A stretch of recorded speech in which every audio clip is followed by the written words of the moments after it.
Hello.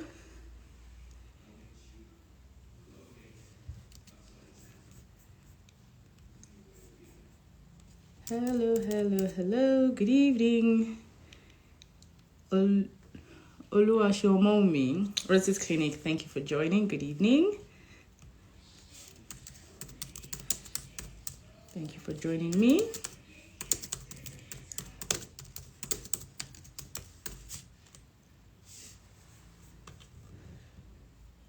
Just waiting for a couple more people to join.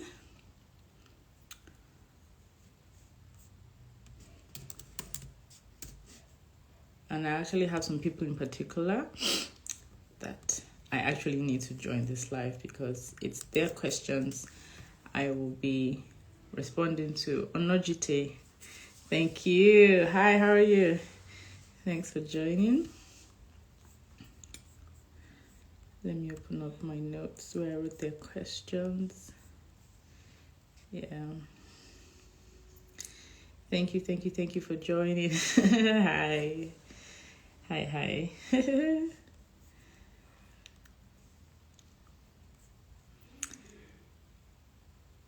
Achieng, Mercy.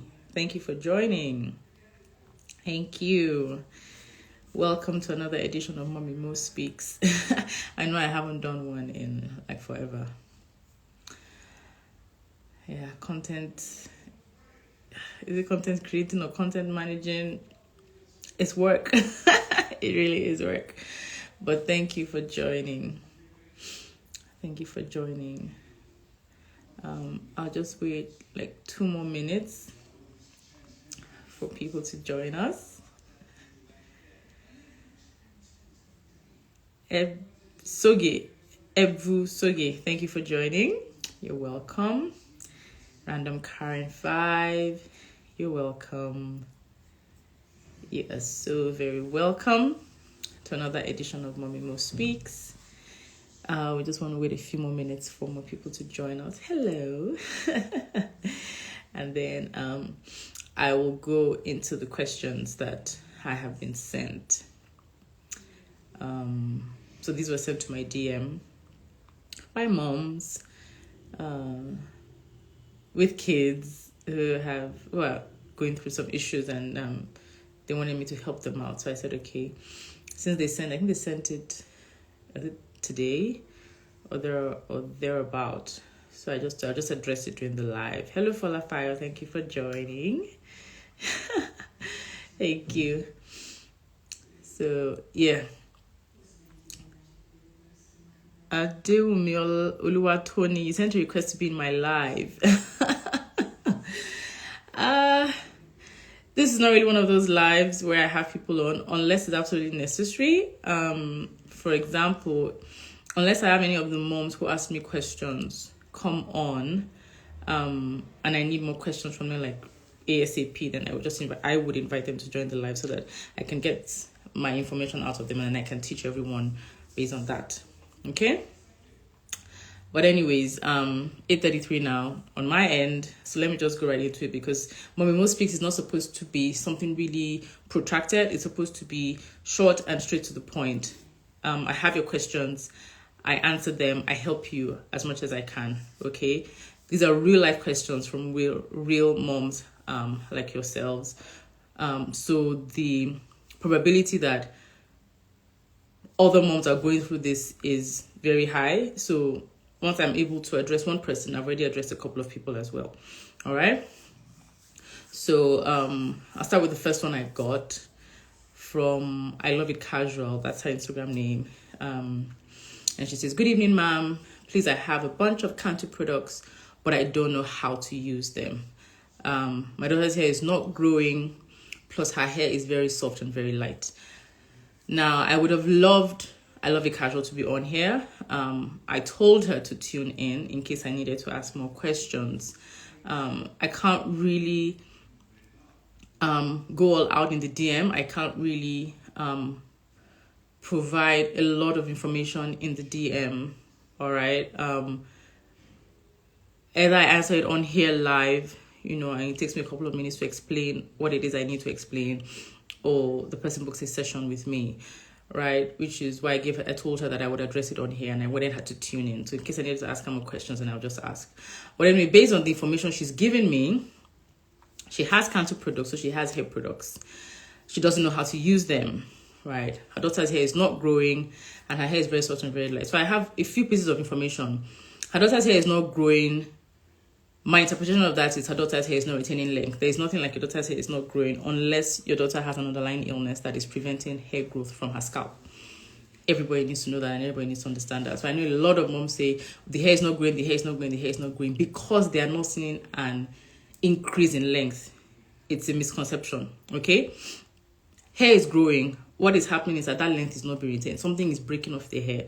Something is making it get shorter, okay? What that is can be different things. So that's one thing we've established. Her daughter's hair is not retaining length.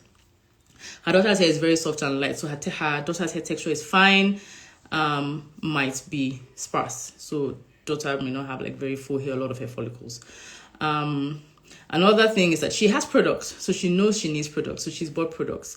But the products she has right now, is it moisturizer, is it shampoo, is it deep conditioner, is it whatever it is, I don't know what they are. But all things being equal, let me assume that she has basic things. She has shampoo, she has real conditioner, she has leave-in conditioner, and she has hair oil. Now, if she has those 4 products, right, from Cantu or whichever brand it is that she chose to buy or that you choose to buy, knowing how to use those products goes a long way in helping your child's hair to flourish, right? It's not just about buying the products. Oh, they look good, everybody's using them, and then you go and buy them and then you put them in your bathroom or your daughter's bathroom. You need to know how to use them. Number 1, shampoo. You need to shampoo with warm water. Warm water. It's almost like a no-brainer, but some people don't know. You need to shampoo with warm water, not hot water, right? So that's one thing. And then depending on the age of the child, another thing she's put on here is, I don't know her child's age. So I don't know if this child is an infant, a toddler, or a big kid. I have no idea. But I'll just try and put it like in a neutral area, okay? So shampoo with warm water and not hot water. Not hot water, why? You may feel the hot water will melt all the oil in the hair, will like, you know, the way hot water helps you wash dishes better or helps you wash clothes better, it doesn't necessarily work that way for hair. What it will do is actually dry out the hair because it will raise the cuticle of the hair. It's just like it's like applying a blow dryer. The effect of a blow dryer with the effect of hot water. Heat is heat, right? But the temperature or the hotness of the heat is what is important here. So you wash with warm water. That's for the shampoo part. And when you're shampooing, you need to shampoo in sections if the hair is sufficient, if the hair is a lot. But if the hair is not very long, you can shampoo the whole head of hair as one. So there are ways to shampoo. You can shampoo in a way that will tangle hair and break hair. And you can shampoo in a way that would actually preserve hair. So you need to be gentle, right? So let's move on to the basic product number 2, which is a rinse out conditioner. This needs to be applied to the hair, left on for about 3 to 5 minutes. You may or may not detangle at this point, depending on, again, how much hair the child has, okay? But you need to leave it in to do some work, okay? So you need to put it in, whether it's in sections, whether it's head as a whole, it needs to sit for a while, right? And then you rinse out again with warm water. Warm water, because warm water will lift the cuticles a bit and then allow these products to enter and do what they're supposed to do. A shampoo will clean the surface of the hair. All right. Some shampoos are formulated with ingredients that can penetrate the hair and begin to repair the hair. Some shampoos are made that way, or begin to moisturize the hair. Some shampoos are made that way. They're formulated that way. So using warm water will lift the cuticles a bit and allow some products that are designed to get into the strand So you rinse off with warm water. By the time you're doing a final rinse for your child, use either room temperature water or water as cool as the child can stand. Please, I did not say cold. I did not say cold. I did not say cold. As cool as the child can stand.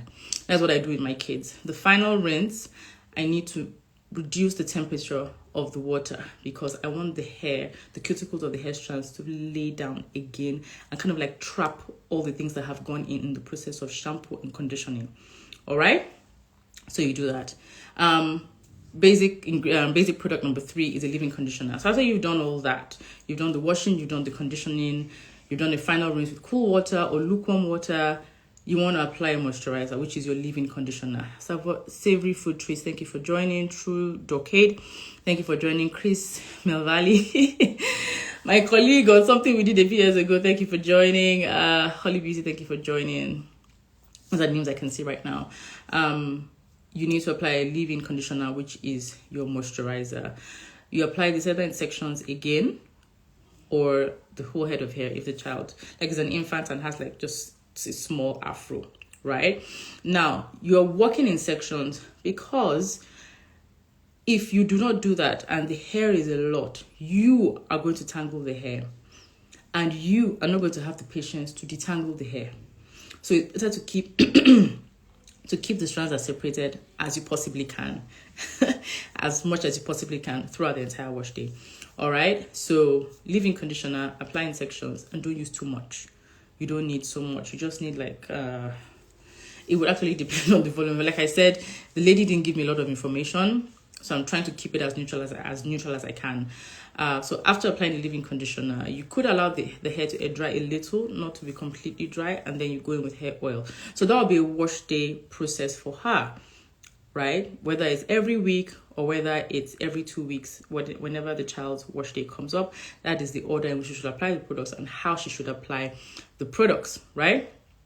Then on a daily basis or every other day, she needs to go in with a spray bottle with clean either bottled water or filtered water, depending on what part of the world you're in, and mist the hair lightly, whether it's in a protective style or not. Follow up with a leave-in conditioner and then follow up with a hair oil because you need to seal. So you need to hydrate, you need to moisturize, and then you need to seal. Now, because her child's hair is very soft and light, an oil is her best option for a sealant. Okay, because it's lighter, it's not heavy like shea butter or cocoa butter or mango butter or any whipped butter.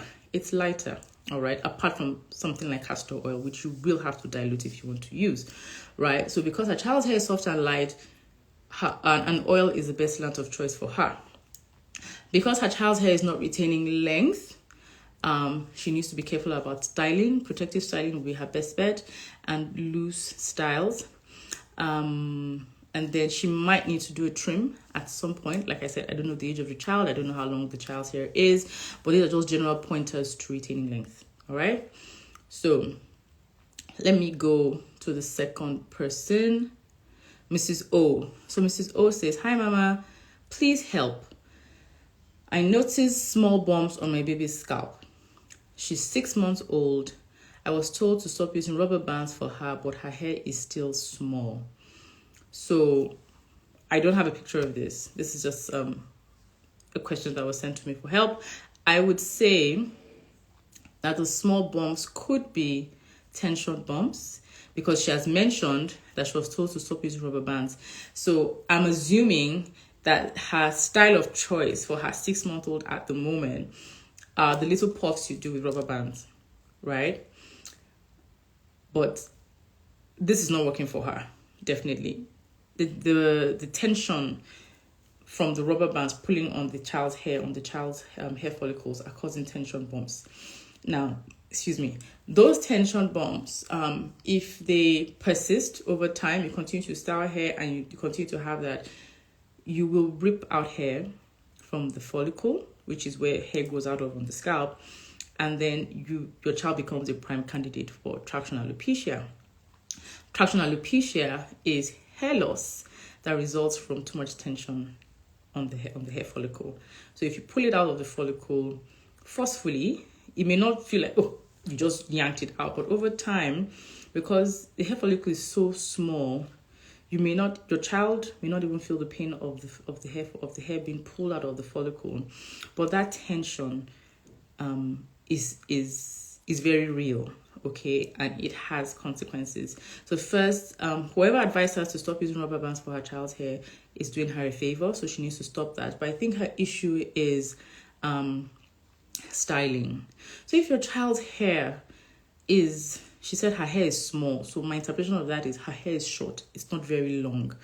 My advice to this mom is let the hair be. Manage the hair in a fro. So I made that mistake with my first. and I'm happy I have bigger kids now because I have the benefit of hindsight, right?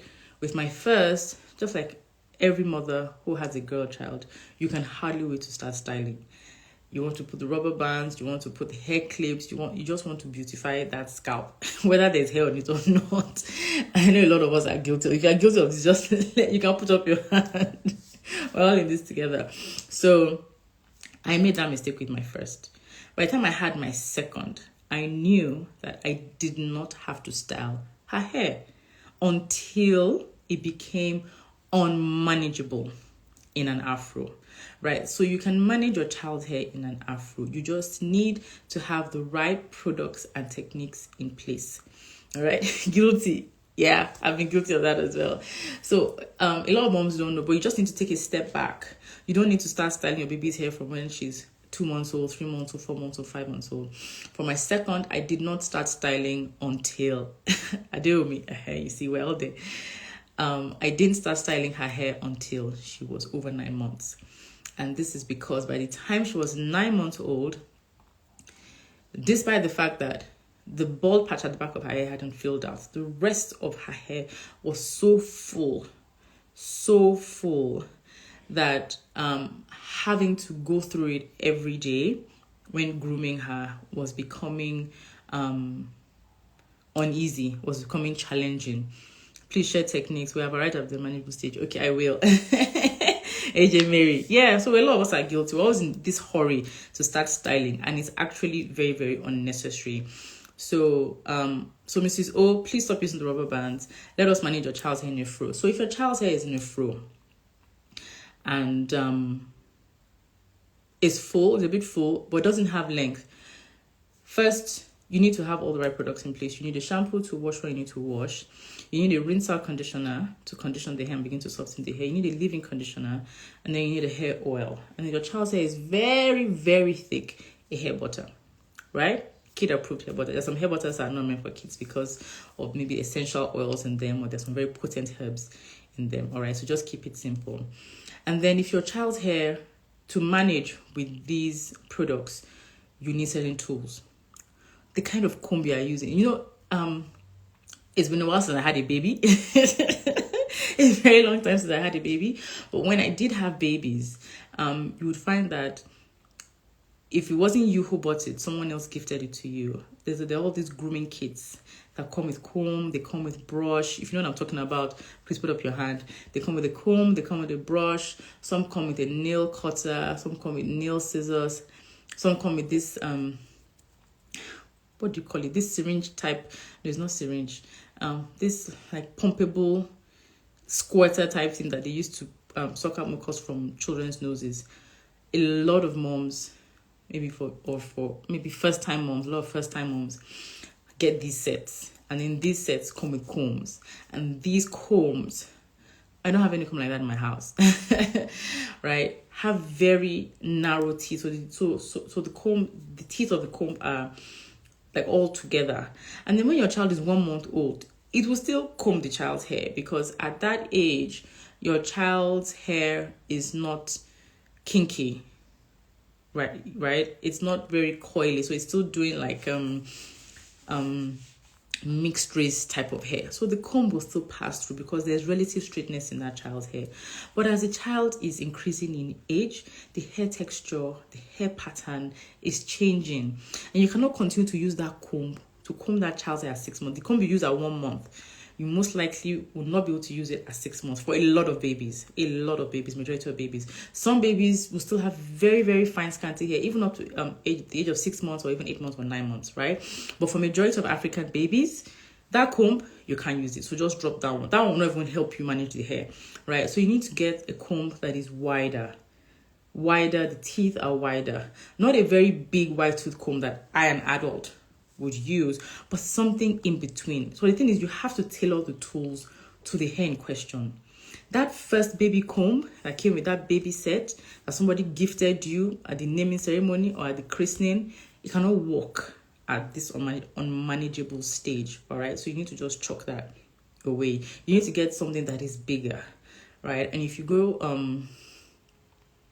to the supermarket or the beauty supply store or to the salon, there are always combs of different sizes.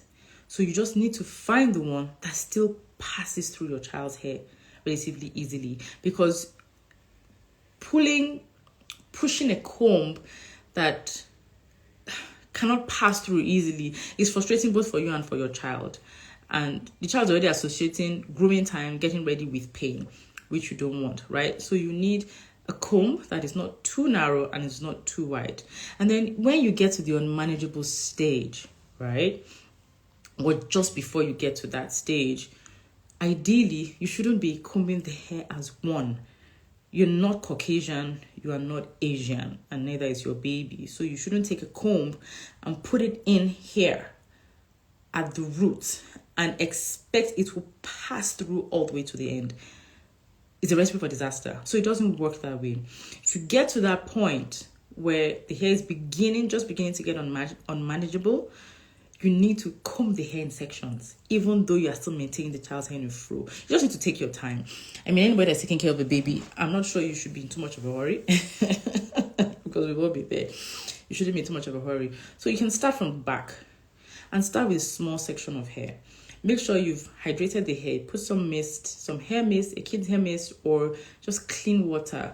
If you're in a country that has hard water, make sure it's bottled water or filtered water. If you're in Nigeria, if you have good water in your area, you can use that. If you don't have good water, use bottled water. Spray on the hair, dampen the hair a little. The hair already begins to feel soft and pliable. Put in your leave-in conditioner. Apply. The hair is already soft and pliable. By the time you take a section and you run your own fingers through it and it's able to move among the strands, then you can now go in with a comb. Okay, and remember, the comb is not that narrow baby comb they dashed you or they bought for you or you bought because the kids said look nice. All right, it's something that can cater to your child's hair at this point. Bumi, thank you for joining. Right, so the technique is very important. When you're at that point where your child's hair is almost unimaginable, but you can still keep it in an afro, please keep it in an afro. Don't be tempted to style. Manage that as much as you can. When you get to the stage where it becomes something else, then you need to start styling. And by styling, I don't mean packing it with rubber bands. No, I mean doing twists. If you're going to use rubber bands, don't use them at the base. All right? Rather use them at the tips of the hair instead. Okay? So your child's hair is becoming unmanageable. You can't manage an afro anymore. But now you know that before you even handle it in a comb, you need to first of all mist it with some water or mist it with some kids' hair mist. You need to put in a moisturizer, right? You need to seal it with an oil. You need to comb gently. You need to use your fingers first. But then all this is not becoming too much. You now need to section and put in twists. If you don't know how to twist, it's on my page, it's on my YouTube channel, right? So you do twists. You do them. In fact, that was the first that I did for my daughter at 9 months. Parting sections, use your hand. You don't necessarily need to use a cotton comb to make parts in your child's hair. It doesn't have to be exceptionally neat, tidy at 9 months, please. Do you get me? So take out the section, put it in twists. For a lot of children, probably at that age, the hair will unravel. So get rubber bands, dip them in oil first. Why? Because dipping the rubber band in oil means it will slide against the hair strand as opposed to snagging against the hair strand. And then you use that at the tips. All right? Not too tightly. All right? And then you can keep the twisting for like a week, and then you can shampoo, and then you can, come back to that. Onojite, I hope that helps you. And I hope that helps Mrs. O as well. As for the bumps that she noticed on her baby's scalp, it means she needs to take out whatever style the baby has on right now and release all form of tension from the scalp. And then if she can get her hands on jojoba oil, palm kernel oil, she can do a mix of the two and just use it to massage the scalp lightly. They will heal the skin of the scalp. Please don't pop the bumps. Ideally, they will recede back into the scalp without much damage. Okay. I have Iwu Ada. Okay, so yes, Iwu Ada. You're welcome, Najite. So Iwu Ada sent me her question through my DM. She also put pictures. I'm unable to show the pictures. And you allow me, oh, you're welcome. I hope that helped you. So Iwuada sent me, she sent me pictures of her child's hair, and there were flakes on her child's scalp. The question is, my 2-month-old daughter is experiencing this, so there were like thick flakes on her daughter's scalp, and it's resulting to hair loss. And she sent me another photo, and the child had lost some hair, like this area of her head. So she has been using coconut oil to reduce the flakiness and scales. So when I saw the picture, I immediately knew what the issue was, and it's cradle cap. Now, Enelami, you're very welcome. Cradle cap is, the scientific name is seborrheic dermatitis, right? But only the cradle cap version of it only affects infants, affects babies. As an adult, if you have those sort of flakes, they will not be called cradle cap anymore. They will be called seborrheic dermatitis, right? So now, a lot of babies, there was a live I did with a trichologist, I think it was this year, and we discussed all these issues, hair and scalp issues in children, and one of the issues she touched on was cradle cap. So some babies will escape it, some babies will not escape it. Like with my 2 children, they never had cradle cap, right? It is something that doctors don't know the cause, so I can't tell her, oh, this is what you did that it happened, or this is what you didn't do that it happened. No, nobody knows the cause for sure. It just happens, right? But the good news about cradle cap is that it is a self-limiting condition. What that means is that it will resolve. It will resolve. Sometimes, or a lot of time, on its own. But then you can now assist it, because, of course, the flakes are a bit unsightly. They make you maybe feel like, oh, my baby's hair is dirty. It is not. It makes you feel like, oh, I'm not doing a good job of caring for her hair. That is not the case. This thing just happened, but it can be managed. The coconut oil that you didn't escape, thank God it has stopped. Yeah, it will stop. It usually resolves. In some children, in a matter of weeks, 1 week, 2 weeks, and some children, in a matter of 1 month, it clears up, and it most likely doesn't come back. So it's a very treatable, very easy condition, and it's nothing to be worried about and nothing to feel guilty about. So ways to treat cradle cap. The coconut oil she was using is good. Coconut oil also helps to heal the scalp. She could also have used olive oil. Pure extra virgin olive oil is very good. And then what you can do is, I think she was combing it off, because she took a picture of her child's scalp. There were the flakes in, and there was a comb going through it. Now you have to be careful when you're using the comb, right? The type of comb. If breastfeeding, put some breast milk. I believe you want to say breast milk on the scalp, and it will disappear within a few days. Okay, if you want to do, if that works for you. Like I said, I personally never had any experience with it, but I know many moms who have had experience with it, and I know how to manage it, right? So they say breast milk is very healing. So I guess to each his own. You could try different things, and what works for you, stick with it, right? So ideally, get the coconut oil or olive oil, apply on the child's scalp, massage it, and then just leave it. It kind of like softens the flakes. And then when you're having a bath for your child next morning, you can just do a very mild shampoo wash. You may not even wash. You may keep just massaging your child's hair, scalp with the olive oil or the coconut oil. You can do it at night, let it saturate, wait until morning, or just massage it lightly. The flakes themselves will loosen, and then after a week, you can now wash, or after about 4 or 5 days, you can now wash, and then repeat that until it clears. Part of her issue, she said, it was resulting to hair loss. Now, I don't think cradle cap contributes to hair loss. What I think has happened to her is that the episode of cradle cap has coincided with a period of what is called neonatal occipital alopecia, which is a very common hair loss, usually observed in babies of African descent, usually observed in babies who were born vaginally, if I'm correct, and who were also born full term. So a lot of babies will experience this hair loss at some point in their lives, and it is just it's a function of a, how will I put it, like a break. Hi Ngozi, Mamedamki, thank you for joining. So it's like there's an interruption in the hair growth cycle, because the hair growth cycle in a child starts from while they're in utero, which is in the womb. So there's the phase of the anagen phase where hair is growing. There's the catagen phase, there's the telogen phase. So there's the phase of growth, there's the phase of rest, there's the phase of shedding to provide an opportunity for new growth, right? But then when babies are born, there's an interruption in that cycle, and then you find that hairs in some particular parts of the scalp are pushed.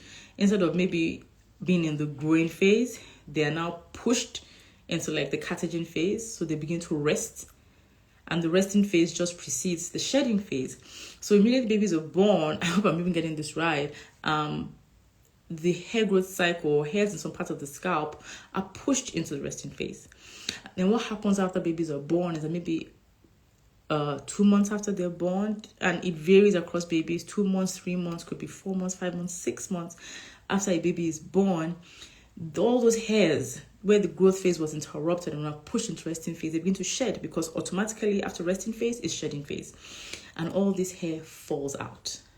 And then all of a sudden you see there's this patch of no hair on your baby's head. It's at the back, mostly it's at the back region, which is the occipital region, which is why it's called neonatal occipital alopecia. Alopecia just means hair loss, right? And in neonates is the baby that was born recently.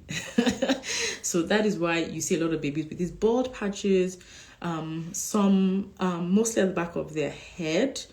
Some will spread to the sides. So I think what has happened to Iwada is her daughter's cradle cap episode has coincided with this hair loss episode. So because I don't think that the cradle cap would make your baby lose hair. Most babies don't lose hair because of cradle cap. If most babies lose hair because of this type of hair loss I'm talking about, which is normal. Don't let anybody sell you any fake product, any cream, any whatever that says it will grow the hair back. No. It is a phase in your child's hair growth that will correct itself. And once it corrects itself, and then the hair growth cycle is restored, all those parts of the scalp where hair was shed out of all at once, right, they'll begin to grow again, because the cycle will start again, and then hair will grow there again. And then all you have to do is now nurture the hair, the whole head of hair, as well as the hair in the sparse areas, right? So I hope I have helped you, Wada. I've told her what her daughter has, this cradle cap. I've told her how to manage it. It will go. Let her just use the oils. Either one is fine. Coconut or olive is fine. Just to massage a baby's scalp. She can wash after a week, after 4 or 5 days, and repeat. And then use a comb that is not too narrow if she wants to comb out the flakes, right? And over time it will resolve. Her baby's hair will be beautiful, right?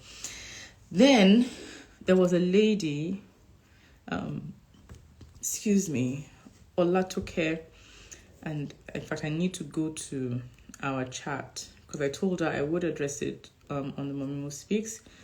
There was a question in the okay, no, it wasn't a question. Somebody wanted to join my live. So yes, for Olatoke, sorry, her issue is she said her daughter's hair was not retaining length. Let me just go back and look for our chat because she sent me pictures. And she bought products, and I also recommended a routine for her. So I asked her a couple of questions to recommend, because she wanted to know a really good routine that would help her child's hair. And I said there were some questions I needed to ask: the age of the child, her child's hair texture, their current challenges. Is it always dry? Is it breaking? So she said her child is 9.5 or 9+. Margaret, thank you for joining. Aids and Safety, thank you for joining. Hi, Kofi. So, her child's hair texture is not scanty, it's not extremely thick, so it's like neutral ground. No bald spots, no breakage. I just feel her hair is not growing well enough. So she sent me a picture of her child's hair and I can see the length. So I told her that it is likely her routine or handling that could be the issue. So let me just address this question as a length retention question. Now, if you want length, it means you need to preserve the ends of your child's hair. And to do that, a couple of things need to happen. First, you need the right products to keep your child's hair clean, to keep it moisturized, to keep it sealed, and to treat whatever issues there could be. So if your child has dry hair, for instance, that child's hair will not likely get long because it will not retain length because it's dry, it will break and it will start breaking from the tips. Hair always breaks from hair. There could be mid-shaft splits, but most of the time, we're talking what is general to most people, hair will break off from the tips. So dry hair will start to break off from hair. So one way to retain length is to first of all just remove dryness from the equation. So to do that, you need to effectively moisturize. You need to use a deep conditioner regularly, consistently, because a deep conditioner is a product that has a high concentration of all those moisturizing ingredients, humectants, all those things that absorb moisture, that love moisture, that attracts moisture. It has a high concentration of emollients, things that make the hair soft, things that make give it shine, give it luster. It has a high concentration of ingredients that nourish hair strands, and in some cases it will also have a high concentration of ingredients that kind of like restore structural integrity. So like a protein deep conditioner would have an amount of protein in it that when you apply it to your hair, if your hair was weak before, it now gets a bit stronger, it's more resilient against maybe when you're styling or when you're combing, it won't break off as easily. So have a good set of products in place. Make sure you have a deep conditioner in place, and make sure that you use these products, including the deep conditioner, often. Whatever schedule you decide on that works for you is fine. It could be a week, it could be 2 weeks, it could be 3 weeks. The important thing is that you are consistent with using these products on a regular basis. So apart from the products, there's handling. How are you managing your child's hair? When you're taking down your child's hairstyle, are you being rough or are you being gentle? Are you loosening it dry, or are you using a detangler or a lubricant to take down the hairstyle? All these things are very important. The major points at which we lose hair is when you are taking down a style, and also I think when you're either detangling or styling. Those are the points where you can lose the most amount of hair. So if you're losing your child's hair, for instance, to help you cut down on breakage at that point, you need to apply something to the hair to take it out, to unravel it. And if possible, as much as you can, unravel without the use of a tool. Use your fingers as much as you can to unravel. That is, allow the natural, like if your hair is braided and you want to loosen it, there's a way it follows when it was being braided, and it's the same way it will follow when it's being unraveled. So try to allow the hair to unravel along those patterns. Don't just be like, I remember when I still used to go to the salon when I was much younger, and when they want to loosen your hair for you in the salon, they'll take a comb, especially that blue tail comb, and they'll start at the tip of your hair and they begin to comb it like this. All the strands, they begin to comb it, and they'll be combing. That's too much manipulation here at the tips of the hair. So this part is already weak. So I'm sure by the time I left salon that I'll have lost that part of the hair, even without knowing. And I'm sure a couple of us will have experienced that at some point, especially if you're in Nigerian. You'll like, thank you, honestly, that blue comb. They will use it to be losing hair. They'll be combing.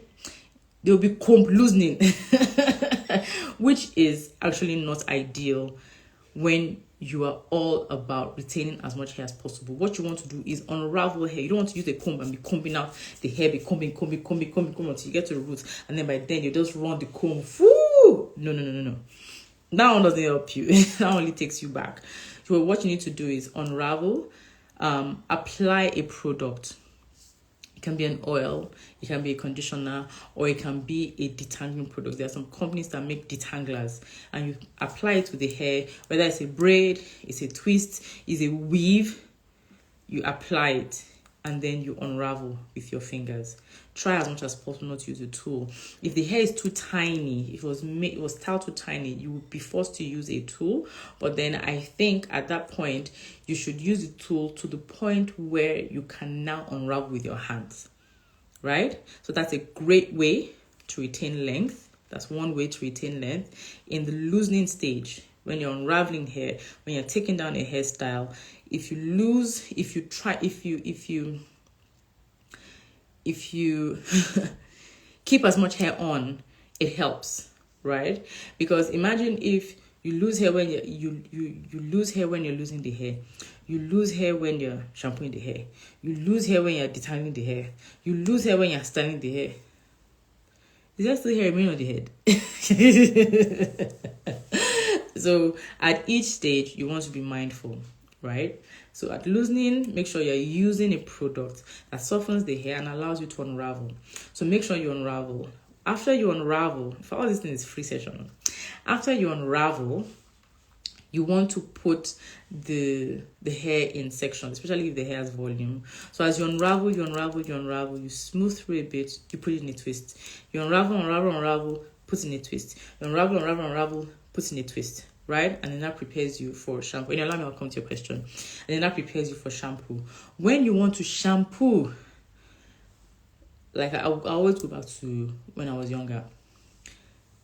You see the way they used to shampoo our hair when we were younger is the wrong way. They'll put soap, they'll not rub it. They'll carry your hair.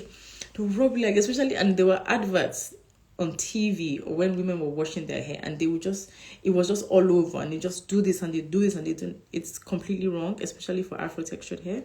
What you want to do is maintain your twisted sections, focus on the scalp, and you don't need to be so vigorous when washing. They're not clothes. It's your scalp or your child's scalp, and then you just massage the shampoo in, focus on scalp, and then when you get to the hair portion, you just want to just massage the shampoo down. And that's it. Repeat it twice, repeat it 3 times at the most, and the hair is clean. Okay? So be gentle when shampooing. Your technique matters a lot. The same thing when you're applying deep conditioner. You can apply it in this section. You can unravel, apply your deep conditioner, and twist it back up if you want. Right? But gentility is not stupidity. In this point, it's not stupidity. It's actually very helpful. And then you finish the wash day, and then you want to detangle, right? Or whatever point in the wash day you want to detangle. Your hands, first of all, are very important. Your nails are important. If you have nail extensions, I believe they're okay because they're blunt. They're not sharp, and they don't they can't snag on hair. But if you're using your own natural nails, make sure that they're well, maybe not necessarily short, but at least they're well filed and you don't have any cracks and all of that, so it doesn't snag hair and break hair. These may seem like seemingly small things, but all the small things add up. So detangling, your comb must be wide, if possible seamless. There must be a product in the hair. So if it's at the point of deep conditioning and you're in the shower or conditioning with a wristler conditioner, you must have saturated the hair with the conditioner, put in enough water, and of course work in sections. Start with your fingers, separate the hair before you now use a comb, and you start at the tips of the hair. You comb until you get to the roots, right? When you do that, you've detangled. Whatever point you choose to detangle, you've detangled, and you've done it gently. So you notice that the amount of hair that is coming off is not a lot. I mean, if you've been losing a lot of hair prior to today and you're listening to me, the next time you do a wash day, just try to incorporate these things I'm telling you. You'll find that at the point of loosening, there's less hair lost at the point of shampoo, because when you're shampooing hair, sometimes you see hair coming out in your hand. Some will come out because some is shed hair, and some will also come out because it's broken hair. Is that broken one you want to reduce? The shed hair, you cannot, I won't say cannot, but to a large extent you can't control it, right? To a large extent you can't control how much hair is shed from your scalp. But on a normal day, in a healthy individual, shed hair is like 100 or 150 hairs a day. So expect some hair. It's when it's excessive, you have a problem. And then what you're aiming at is the broken hairs, the portion of the hair that comes out that is broken, is what you want to reduce as much as you can. Go for thank you. As much as you can. So you lose less hair at the point of loosening. You lose less hair at the point of shampooing. You lose less hair at the point of detangling, whether you do that with the conditioner in or after you've moisturized. And then when you are styling, before you proceed to style, so if you're a mom and you want to style, and the first thing you grab before you style is a blow dryer, that length you're looking for, that blow dryer is blowing it. It's blowing it. Trust me. So ditch the blow dryer, allow the hair to air dry. You will lose less hair. If you're using a blow dryer, I find that a lot of mothers who use a blow dryer, they do it because they want to cut down on drying time so they can style the hair, and of course the hair is stretched.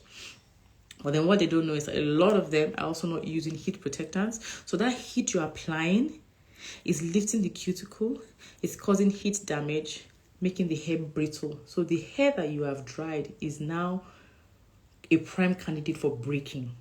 So by the time you are styling, you may feel, oh, it's flowing, but you've done something to the hair that has altered its integrity, that has altered its ability to hold its own. And if you do that consistently over time, you will lose hair.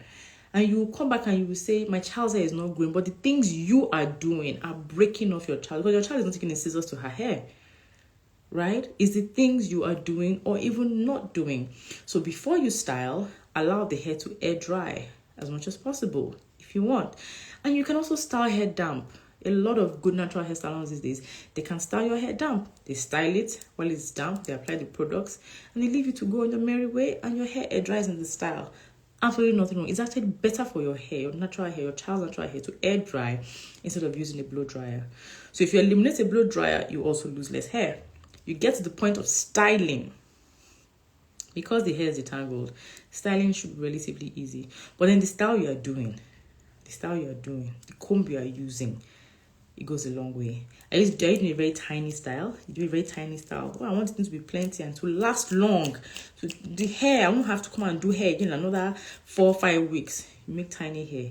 It's built to meet you in the front, because when you want to loosen that tiny hair, you will be forced to use a tool. And I've explained on here that when you want to unravel a hairstyle, as much as possible, don't use a tool, but then you force yourself to use a tool because the hairstyle is too tiny. So that's one way of losing hair, and it's one way of keeping hair, because if you switch it over and you do a chunkier style, that problem is already eliminated. So when you're styling, you want to choose styles that are easy to install and easy to take down. So twists are easy to install and easy to take down. Plaits, my people call it calabar, easy to install, easy to take down.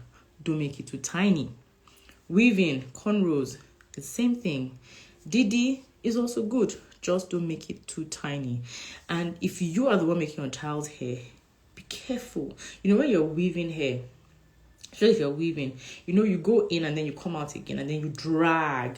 That dragging, the ends, I'm sure a lot of you would know this, the ends will have tangled, then you'll be trying to separate it. That separating, you need to take your time to now go and separate it. If you don't, what you will do is you will force it apart, you will snap the hair, you will create split ends, the hair will break off. So handling is very, very important. Now we've gotten to styling. We're finished with styling. How do you maintain your child's hair during the week, or in between wash days, rather? Some moms will abandon that hair. After that wash day, it's until the next wash day before the hair sees water or moisturizer or conditioner. That is not a length retention strategy. It is not. To retain length, you need to retain moisture. Yes, because remember I said dry hair will always break off. You need to retain moisture. So in between wash days, whatever schedule works for you, you need a liquid, you need a leave-in moisturizer, you need a sealant. Sealant could be an oil or a butter, depending on if your child's hair is thick or if it's fine. If it's very thick, it's coarse, you need something heavy, right? So a butter would be good. If it's light, like the other lady that I answered the question, it's fine. You need a hair oil. Now, in the morning, if your child is of school age, or even not of school age, at the point where they're grooming, you use a liquid, either it's water or it's a hair mist. You apply it lightly, you pat it into the style, you follow up with a leave-in conditioner, just a little amount, apply it, focus on the ends of the hair, and then go in with your butter or your hair oil and do that consistently. Final tip to retaining length, use silk. If your child is above 12 months, get her a silk bonnet. I sell silk bonnets. Get her a silk bonnet to sleep with at bedtime. Or if she doesn't like bonnets, get her a silk pillowcase. If your child is below that age and they're always lying down, always sleeping, 6 months, 3 months, all of that, get a headrest. Why? Because the cotton sheet or the cotton pillowcase has a lot of friction. And if it rubs against your hair, what it first does is that it dries out the hair. Think about how efficient your cotton towel is at getting you dry after a shower.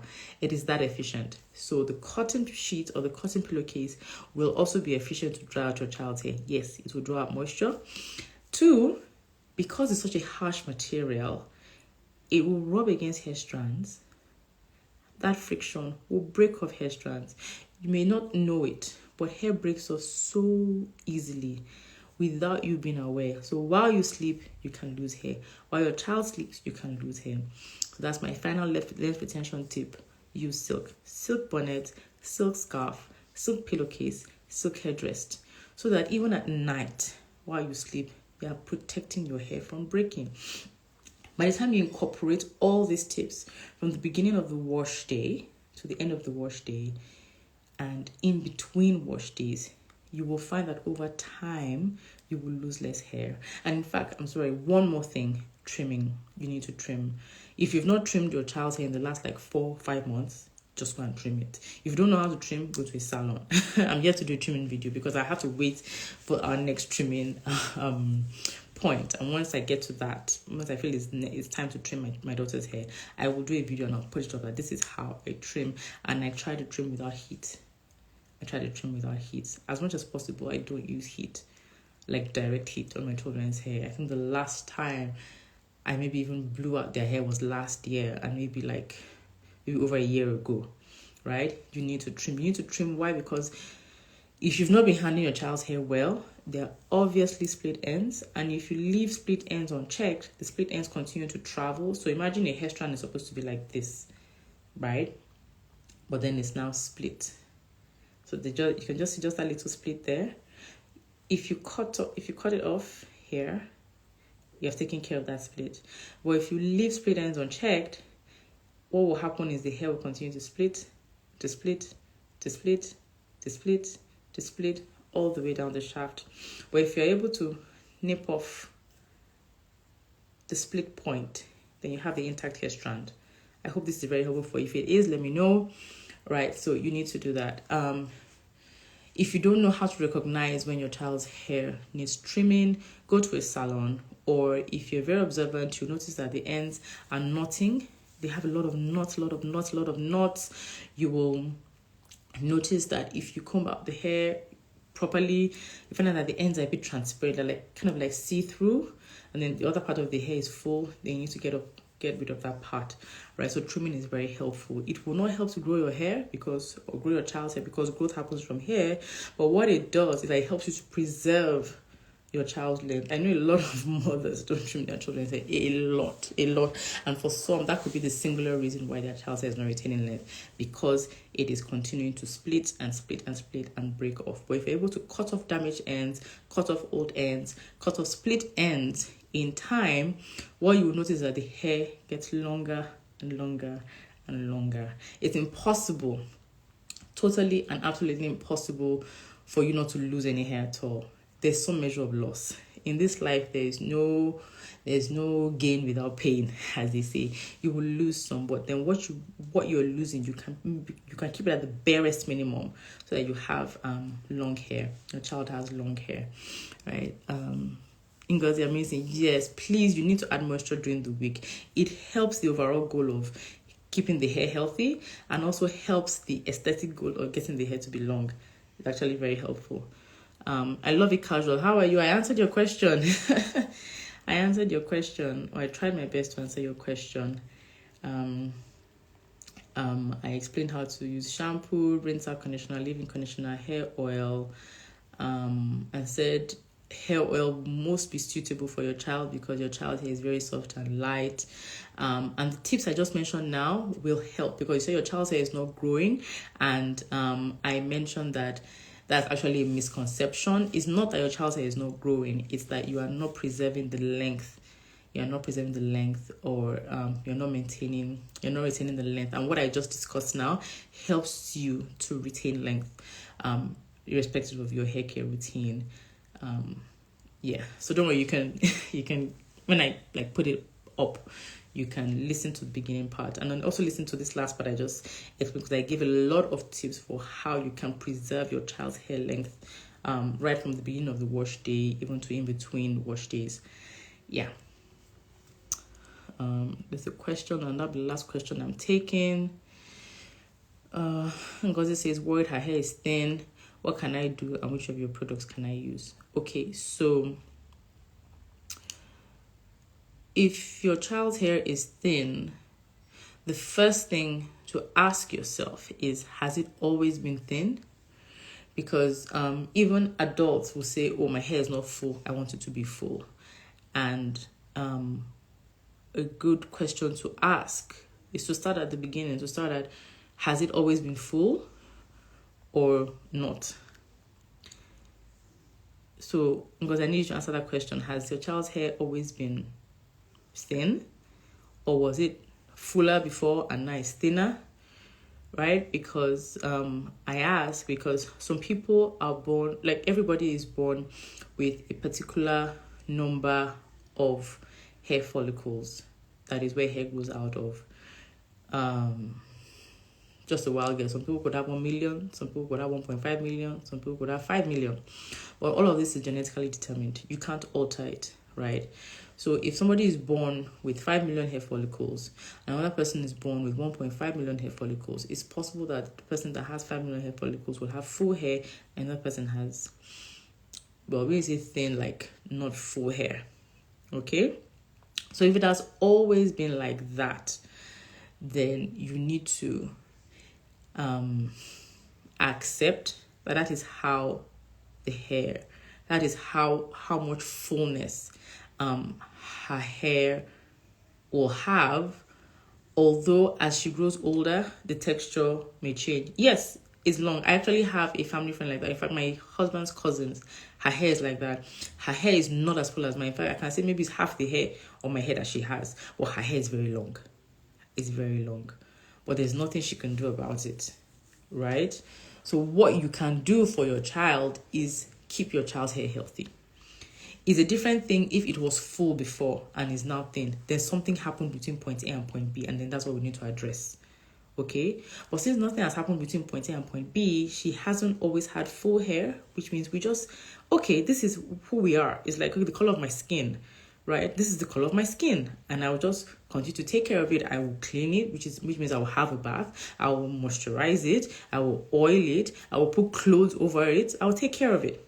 All right? Do you understand me? So we've established the fact that her hair hasn't always been very full, but what we can do is keep it healthy. Keeping it healthy is, you need products for cleansing, you need products for conditioning, you need products for moisturizing, you need products for sealing, right? That's for maintaining moisture. And then you need good tools. You need a wire tooth comb, you need a hair scissors from time to time, you need a silk bonnet to sleep with at bedtime. So all these things I've said on the live, they all feed into how you take care of your child's hair. So the important thing is to accept this is the hair. This is what I'm working with, and let it be healthy. I can guarantee you that the health of that hair is paramount. And the more you keep it healthy, the longer it will get. And she will love it, irrespective of the fact that it's not full, dense, forest kind of hair. Do you understand me? Do you understand me? Yeah, so it's not thick and not full. So you know me now, and you know my sister, Bumi. Bumi's hair is not as thick as mine, right? My hair is not as fast as Bumi's hair. If I damage my hair with bad practices, it may meet Bumi's level, right? And have her level of volume. But there's hardly anything Bumi can do for her own hair that it will have my volume. Because right from the start, right from when we were born, my texture, my density is different from her own. And a lot of moms need to embrace, this is my child's hair. This is what it is. This one has been blessed with full thick hair. This one has been blessed with sparse hair. All hair is good hair. The important thing is to keep it healthy and to take care of it. Okay? I hope that's helpful for you. If you need products, because now I can't give you products that will address fullness. You understand? Because we've established that her hair has not always been full and thick, but at least it's healthy, it's long, and we maintain that health. Okay? But if you need other products, moisturizer or whatever, you can just chat. You can chat me up. You have my details. I love it casual. I was going to end with Ngosi's question. Yes, I'm not just say all hair is good hair. Why does my hair itch so badly even when I'm on low cut? What can be done? That's a very big question, which I'm not sure I can cover. I've been talking for 1.5 hours now, and it wasn't supposed to be this long. There could be a couple of things. I don't know. Why is your hair itchy? You could have seborrheic dermatitis. I'm not sure. How is your scalp clean? Is it sweaty? Do you work out a lot? There's so many elements to an itchy scalp. Could it be an infection? You know, I'd have to ask you a lot of series of questions. Is it every day? Is it after you wash your hair? Is it a few days after you wash your hair? Is it when you apply a particular product? Is it when you pour water on your hair? Is it when you come out in the sun? There's so many things. I'm so sorry. I won't be able to address that. Yeah, okay, it makes sense because my son's hair is full. Yes, do you understand now? So your son's hair is full, your daughter's hair is not full. So you can't be looking at both of them and say, oh, this one's hair is full, although he's my child, and this girl too is my child, so her hair must be like this. No, it doesn't work that way. She could have taken your grandmother's hair, or your great grandfather's hair, right? So and life is like that. Even with Morifa and Morori, their hairs of hair are completely different. Volume is different, texture is different. One, the curls are so tight, the other one, the curls are a bit more loose. So what you do is you accept, you embrace. Since his height has always been, there's no damage in between. Then you embrace it and then you just care for it. All right, you're welcome. And Yolami, where is your question? I'm so sorry. Okay, yeah, I said I was going to come back to it.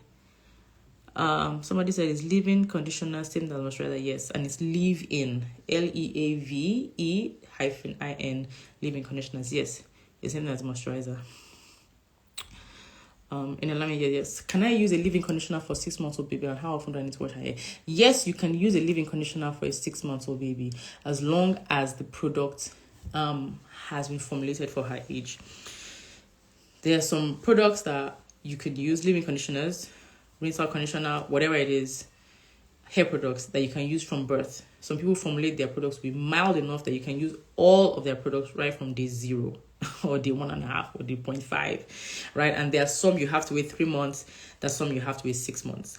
So, and then depending on how much hair your child has, if your child's hair is very scanty, it hasn't come into its own, it's still doing Oyinbo hair, there's a lot of scalp, you don't necessarily need to use a leave-in moisturizer. You could just hair oil would be fine, olive oil would be fine.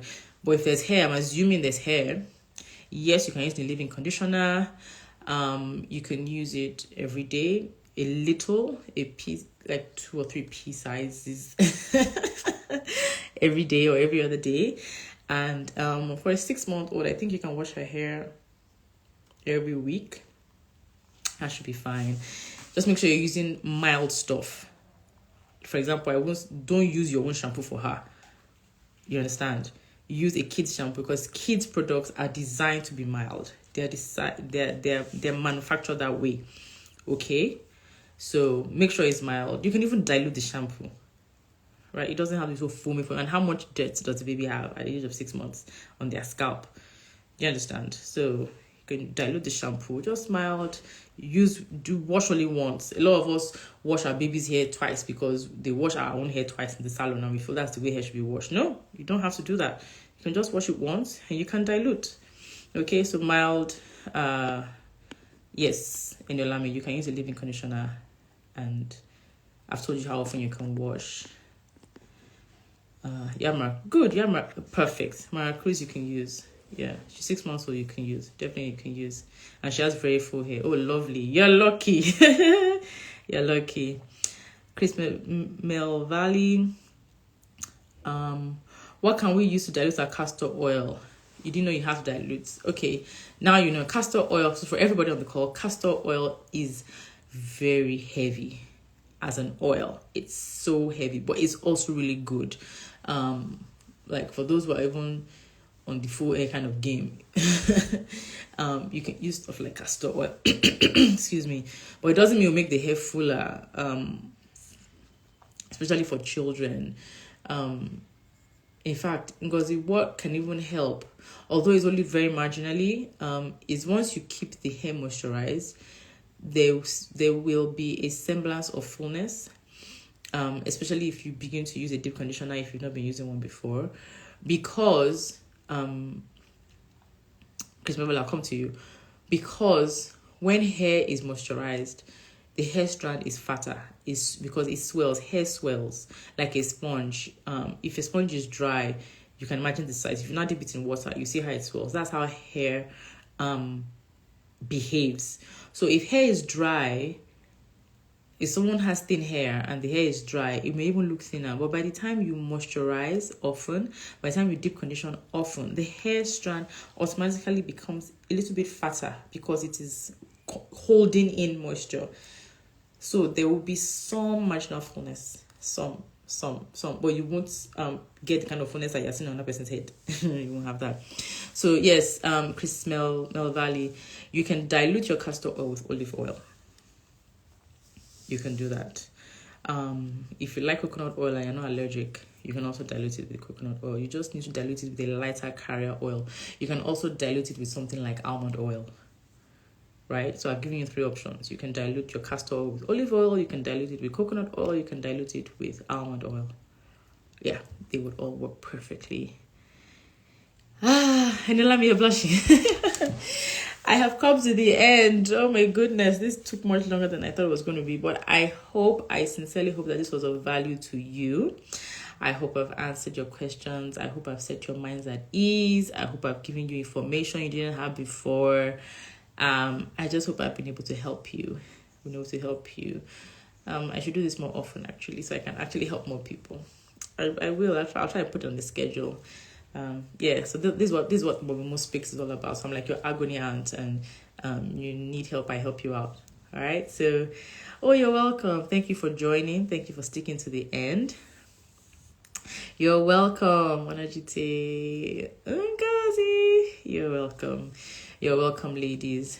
My DM is always open to a certain extent because I do get paid for teaching, right? But I'm always here to help you as much as possible. If you put comments on my IG posts, I usually try to respond to you as much as I can, right? Yeah, so it's a good night from me, a good evening for those of you who are still in evening, a good afternoon for those of you who are still in the afternoon. And I look forward to teaching you again next time on another edition of MummyMo Speaks. I'm so grateful to all of you who joined, for all of you who came on, all of you who listened, all of you who asked questions, either through the DM or on here. I'm grateful for all of you, and I do love all of you. Have a beautiful night, and God bless you. Bye-bye.